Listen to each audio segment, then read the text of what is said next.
বিসমিল্লাহির রহমানির রহিম। প্রিয় দর্শক, অন্তর্বর্তীকালীন সরকার আসলে কি করতে চাচ্ছে? সম্প্রতি আমরা অনেক বিষয় দেখছি যে বিষয়গুলো আমাদেরকে আতঙ্কিত করছে, আমাদের অন্তরে আশঙ্কা তৈরি করছে যে বাংলাদেশের দেশপ্রেমিক মুসলমানদের রক্তের উপর যারা ক্ষমতায় এসেছে তারা আসলে ইসলামকে মাইনাস করার কোনো ষড়যন্ত্র করছে কিনা।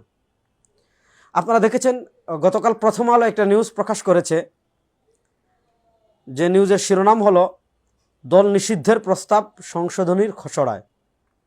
এখানে কি বলা হচ্ছে যে মানবতা বিরোধী কিছু অপরাধ এর তালিকা করা হয়েছে, যে অপরাধ কোনো দল করলে তাদেরকে 10 বছরের জন্য নিষিদ্ধ করা হবে। সে অপরাধগুলো কি? এই সংশোধনীর মাধ্যমে মানবতা বিরোধী অপরাধের সংজ্ঞায় গুম, লিঙ্গভিত্তিক সহিংসতা, যৌন দাসত্ব, জোর করে যৌনকর্ম, জোর করে গর্ভধারণ ইত্যাদি অন্তর্ভুক্ত করার প্রস্তাব করা হয়েছে, যা আগের আইনে ছিল না। এছাড়া কোনো রাজনৈতিক দল যদি এই আইনের অধীনে কোনো অপরাধ করে তাহলে সে দলকে 10 বছর পর্যন্ত নিষিদ্ধ করার প্রস্তাব রাখা হয়েছে। এখানে দুটো বিষয় আমি আলোকপাত করছি। একটা শব্দ তারা ব্যবহার করেছে, লিঙ্গভিত্তিক সহিংসতা। এখানে মূলত তারা এই শব্দের মারপেচে আমাদের দেশে ট্রান্সজেন্ডারকে প্রমোট করতে চাচ্ছে। দেখেন, ইসলামে মানুষের লিঙ্গ পরিচয় দুইটা, হয় পুরুষ না হয় মহিলা। থার্ড জেন্ডার বলেন, ট্রান্সজেন্ডার বলেন, এগুলো কিন্তু ইসলামে নেই। এখন যেহেতু থার্ড জেন্ডার বা ট্রান্সজেন্ডার এগুলো ইসলামে নেই এবং এগুলোর মাধ্যমে মূলত আমাদের দেশে পশ্চিমা বিকৃত যৌনাচারকে প্রমোট করা হচ্ছে, তো স্বাভাবিকভাবে আপনারা গত ফ্যাসিস্ট আওয়ামী লীগের আমলে দেখেছেন ইসলামপন্থী সব রাজনৈতিক দল, শুধু না পুরা দেশের সব দেশপ্রেমিক মানুষ আপনার ট্রান্সজেন্ডারের বিরুদ্ধে কী করেছে? আন্দোলন করেছে। এখন এই শব্দের মারপেচে তারা কি শেখাতে চাচ্ছে? যে ট্রান্সজেন্ডারের বিরোধিতা করা, সমকামিতার বিরোধিতা করা, এটা হলো মানবতা বিরোধী অপরাধ।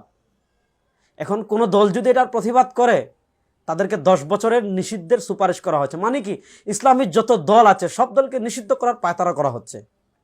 আরেকটা জিনিস খেয়াল করেন, গর্ভপাত। এই গর্ভপাতের বিরোধিতা, এটাকেও মানবতা বিরোধী অপরাধ হিসাবে কি করা হয়েছে? দেখানো হয়েছে। আপনার একটা জিনিস খেয়াল করেন, আপনি গর্ভপাত, এটা একটা অপরাধ, সামাজিক অপরাধ, ধর্মীয় অপরাধ, রাষ্ট্রীয় অপরাধ।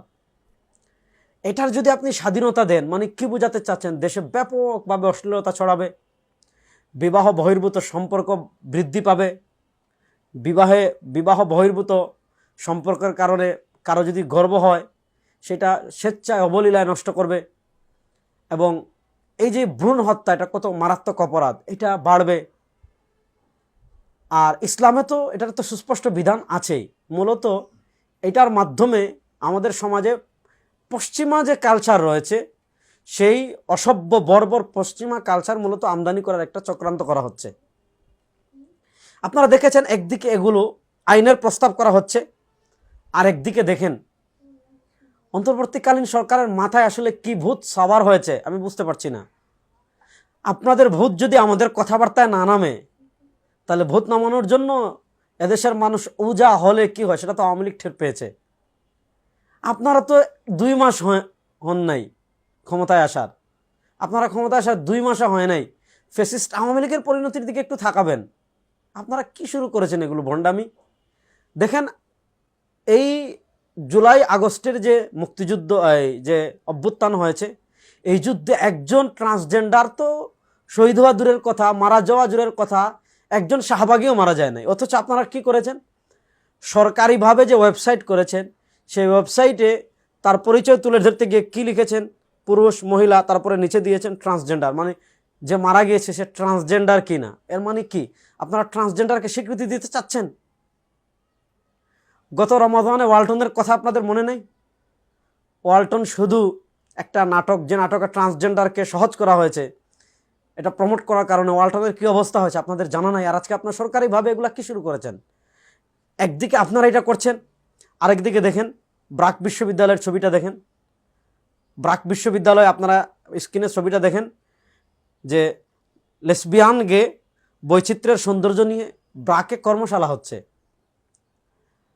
মানে এই স্বাধীনতা, মুসলমানদের রক্তের উপর অর্জিত স্বাধীনতা, দেশপ্রেমিক মানুষের রক্তের উপর অর্জিত স্বাধীনতা, এই স্বাধীনতার উপর ভিত্তি করে আপনারা পশ্চিমাদের পচা গান্দা নষ্ট, যেগুলা ইউরোপে পরিত্যাজ্য হয়ে গিয়েছে, যেগুলো আমেরিকায় পরিত্যক্ত হয়ে মানুষ যেগুলোর প্রতি ঘৃণার তুতো ছড়াচ্ছে যে সংস্কৃতির উপর, এটা আপনারা বাংলাদেশে মানে এত সহজে মানে আপনারা এস্টাবলিশ করে দিবেন, এত সহজে প্রতিষ্ঠা করে ফেলবেন?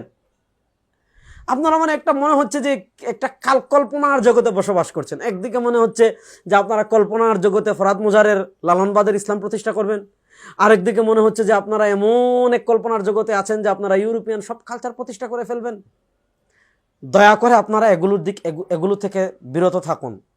আমরা অনুরোধ করব, দেশকে অস্থিতিশীল অবস্থায় নিয়ে যাবেন না, দেশে আবার আগুন লাগাবেন না। এখন যদি আগুন লাগে, সে আগুন আপনারা নিভাতে পারবেন না, সে আগুন কোনো অবস্থাতেই আপনারা নিভাতে পারবেন না। এজন্য আপনাদেরকে অনুরোধ করব, এই ধরনের ফাইজলামি, এ ধরনের কোরআন সুন্নাহ এদেশের সংখ্যাগরিষ্ঠ মানুষের আদর্শ বিবর্জিত কাজ থেকে আপনারা বিরত থাকবেন। যদি বিরত না থাকেন, তাহলে পরিণতি যেদিকে যাবে, এটার জন্য আপনারাই একমাত্র দায়ী থাকবেন।